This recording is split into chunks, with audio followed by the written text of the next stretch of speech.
On January 5, 2024, Burkina Faso's Council of Ministers reportedly approved a decree for the introduction of a mandatory 1% withholding tax on the remuneration of public officials and employees in the private sector. The withholding tax is to be levied for 12 months to fund efforts to fight terrorism and strengthen national security. Parallel to such an instrument is the voluntary contribution under the Patriotic Support Fund, known as PST. But at what cost are governments of countries where these taxes exist impose them on the populations? I'm Abdullahi Hassan, and this is In The Sahel, WADR's weekly magazine that delves into the heart of the African security crisis, telling the stories and strategies that shape the region's response to pressing challenges. Last week's edition of the program was on the question of whether plurality of counterterrorism institutions offers an advantage or presents an obstacle. This week's package features two experts on the topic of taxation, its effectiveness, and setbacks. Remember, every once in a month, In The Sahel brings you a panel discussion on a security issue of paramount importance. But before then, let's take you to Burkina Faso because the government said almost 70%. The Burkinabe Minister of Foreign Affairs, Karamoko Jean-Marie Traoré, further disclosed that 700,000 internally displaced persons had returned to their hometowns thanks to the efforts to reclaim the territory. The minister, who provided details while speaking at the 79th session of the UN General Assembly, said many of the feats were achieved with contributions, including financial, from the population. Eche Atisu has the details in this report by our Ouagadougou correspondent Martin Kaba. 2 years after the takeover by Captain Ibrahim Traoré, an assessment of sorts is being made at the United Nations. On September 30, the Minister of Foreign Affairs, Karamoko Jean-Marie Traoré, expressed his satisfaction with the progress made in the fight against terrorism. De manière concrète, près de 70% du territoire. In concrete terms, nearly 70% of the territory is now under state control, against 40% in 2022. This has allowed the reinstallation of displaced populations and the reopening of schools. Thus, in less than 2 years, the actions of reconquest have allowed more than 700,000 people to regain their villages, to reopen their classrooms, offering the chance and happiness so desired by thousands of students to resume school and continue their school curriculum. De reprendre le chemin de l'école et de poursuivre leur cursus scolaire. At this 79th session of the United Nations, the head of Burkina Faso's diplomatic service also hailed the involvement of the population in the fight against terrorism. In addition to signing up as volunteers for the defense of the homeland, citizens are contributing financially. Cette mobilisation patriotique. This patriotic mobilization of all the people has allowed the collection of more than $165 million for the year 2023, a figure that has largely exceeded initial forecasts. Qui a largement dépassé les prévisions initiales. Karamoko Jean-Marie Traoré, once again at the United Nations, rejected accusations of human rights violations reportedly by Burkinabe soldiers involved in anti-jihadist operations. A report by WADR's Ouagadougou correspondent Martin Kaba and voiced by Eche Atisu. Like Burkina Faso, several communities and localities fighting against crimes and terrorism have and still continue to support joint security operatives in discharging their responsibilities. This support, sometimes in cash, goes to logistics, equipment purchase, and feeding, among others. While for states and communities in Nigeria, these contributions are voluntary, a country like Burkina Faso runs parallel mechanisms, that is, through taxes on transactions and charitable donations through the Patriotic Support Fund, PST. But as effective as these schemes are, there could be setbacks. Senator Irebu, convener of Geopolitics, and Rwang, a security journalist, join us virtually from Nigeria to discuss today's topic, taxation, its effectiveness and setbacks. Senator Irebu, you very well follow security issues and trends across the continent. Do you think imposing some form of tax or taxes on citizens to fight against terrorism or any form of insecurity is legit or agreeable? It's neither here nor there, but I will stand on the side of those that have some reservation over direct imposition of levy for security. It creates a sort of burden on the citizen or a forced conscription, because in as much as the citizen has already relinquished power to fight on their behalf on government. So even if there be a security revenue driving, it should not be directly taxed from the citizen. It could be through indirect means, whereby the general way government generate revenue, and from there you can draw security fund to prosecute security. But taxing citizens now directly in a conscription manner is something I think it may not be necessary. But it can make appeal for voluntary donation. Most times that's how it is done. It has been like that across history and generation, except where people are subject to another ruling class. They will now begin to impose war levy on them. But for a free citizen, a government will campaign and say people should volunteer for war effort and all those and that. Because war, yes, security is expensive. It's not cheap. But it should not be like an imposition or a taxation, a tax burden, or like a conscription. Except if it's their own private security, they are taking measures in addition to what government provided. Then it can be something collective, maybe neighborhood watch, all this, they tax themselves, which is a voluntary action by the community members affected, but not from the government on the citizen. Well, we'll have you talk more on that because I was going to reference what you said, like community watch. Where I come from, at least, I know that on monthly basis, homeowners, we contribute a certain amount of money to help pay the security guards and maybe help them get their daily or monthly or weekly gadgets requirement. But Rwang, you are here and you are right now in Jos Plateau State. Plateau used to be the beacon of peace and true hospitality in northern Nigeria, yes. But for at least 2 decades now, the state has been confronted with a myriad of security threats. It went from intercommunal conflict to religious conflict, and now it's more torn between religious conflict or banditry. However, we understand that vigilantes have come to the rescue because for certain communities that are very vulnerable, these civilian security task force are helping to provide security. Are they doing this without or with the support of the community in terms of financial donations? All right, thank you very much. Most of these efforts by vigilante groups and other private securities are done with the organized support of members of the community.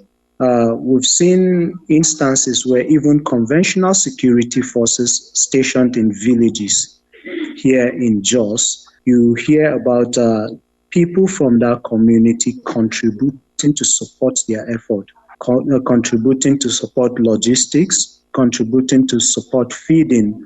And also it's same with this communal effort where you see members of the community volunteering to say that they are going to work for the security of their land first, and still the community coming up to say, okay, let us have a certain amount that will pay on monthly or weekly basis to support these people. And at the course of my work, I have seen where some people within their community, they take up the responsibility of families of people who have volunteered to secure those communities. That's personal security. And they take the responsibility of the school fees of the family of those persons. They take responsibility of even farming activities of those persons, because most of them, they are farmers within those communities. So what they have is, because I've given up myself to say that let's see this community secured, the next thing is for others to say, okay, how do we then sustain the livelihood of this person? and they volunteer within themselves. Sometimes they contribute resources. Sometimes they organize themselves as a community to farm for those persons. And where they have issues of ill health, the community also contribute to see that these people take care of themselves. I have recorded issues where some of these persons die, and even their burial is taken by the community. And afterwards, the community contributes to see that they support their families. So when you have people volunteering within communities to see that they come in to assist sustain the security. Why I'm saying this is because we know that primarily the security of citizens lies with the government. But since efforts by government has not yielded much result, the citizens needed to come in, and that's why efforts like this have yielded positive results in JAWS. That's why we're having relative peace, because you see where efforts of security personnel is being augmented by the volunteers. So, Senator, let me have you continue from where Rwang stopped. Do you have reliable data or information to actually add to what he has said? At least we now know that in Plateau State, it's not just people volunteering per se. It's even gone beyond that to more like a communal affair. It's been endorsed and it is done across communities. There have been communal efforts. I don't have figures and statistics I can correctly quote now so that I won't be misquoted, but I know there are effort, especially those communities living further down or the fringes of the federal capital city. They are making contributory effort to support the security. I think this is a practice almost practically everywhere in Nigeria, where communities, whether in the village or the up-center streets, we organize themselves, and in addition to getting some vigilante groups, support the security agencies like operating in their locality. This effort is for their own good. Then, apart from monetary contribution, actionable intelligence, you find out that they are part and parcel of you. But when citizens feel they are being compelled, they are being imposed, then you may be forced to get that money, but you may not get their cooperation in other ways. Because in terms of information, actionable intelligence, and all those. So that's why this is very important. And so it's on this premise I don't really support the style in Burkina Faso. I may not know the dynamics in their society, but I'm not a fan of government imposing such direct tax, because already the citizen have relinquished this responsibility in the social contract on the government. We have the two of you almost on the same page, saying that this is actually being done in several communities across Nigeria and it is going on effectively so. However, what are some of the setbacks that you have also seen or community members have reported? I mean, one of them, I'm very sure, will be mismanagement. Aside issues of mismanagement, we've seen where, I think in one of my reports in May, it pointed out that this has given birth to some form of militia groups that are even terrorizing some of the communities again. Because at the end of it, you cannot rule out bad eggs in some certain communities. Now, if these persons are entrusted with the security of the community, have a way to turn their back to still perpetrate evil against members of the community. We've recorded cases where you see issues of kidnapping, and at the end of the day, you hear that they are community members. And if a deep search on it will see that some are even members of the security network that the community has recruited. Now, we've recorded cases of armed robbery, even cases of assassination, where you think people from the other side of the divide, where it could be a clash of initial issue of clash between this group and the other group. And when communities tend to see that they arm themselves or they try to secure themselves. And at the end of the day, some take advantage to perpetrate evil against members of their community, and it is misunderstood as it is people from the other divide, and it gives birth to a cycle of revenge. Now, we've had issues of also, as you've rightly said, mismanagement, where you have people who are entrusted with these funds cannot even account for it at the end of the day. Now, we've had cases where some have even given birth to people within the community fabricating firearms, because securing themselves against terrorists, you cannot go with just machetes, but you can go to a community and see people. Well, we've heard of cases where security personnel have recovered sophisticated weapons from members of the community, and they are not licensed. And some we've seen, like in a report that I filed some times ago, we've seen where fabricated weapons are in circulation in certain communities, because since they cannot get firearms because they are not licensed, some persons who have the technical know-how tend to fabricate firearms within communities. So it has given birth to certain issues that have also contributed to the issue of insecurity within the communities. What other challenges has geopolitics over time documented? And I think from there on we can talk about regulation or maybe control mechanisms to all this, Senator. Okay, I think it has practically marshaled out the obvious challenges that comes with multiplicity or mushrooming of vigilante group or militia groups, rising from pure intention of filling the gaps where government fell or lack of government presence, or to support government effort in terms of security. So the volunteering or the funding is not the problem, but it's the kind of adulteration of the whole concept that's by criminal elements. So now that brings me to the issue of there are a lot of gaps on the part of governance. So one of the major challenges is governance spaces. Yeah. So, and because of lack of government presence, all these criminal elements begin to feel that they can feed that back and acquire power of government, begin to terrorize the citizens. So it has to be addressed.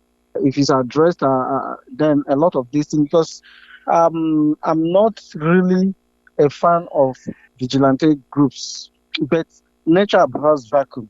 So in absence of presence of formal security, the impact of insecurity on the lives of citizens, these ones have to, self-defense is not one of the number one law of nature. So all the communities have to adopt this measure as a temporary measure or as a support. But most times you find out that other than plain support, this start to even act like God, because there's no governance presence in those areas.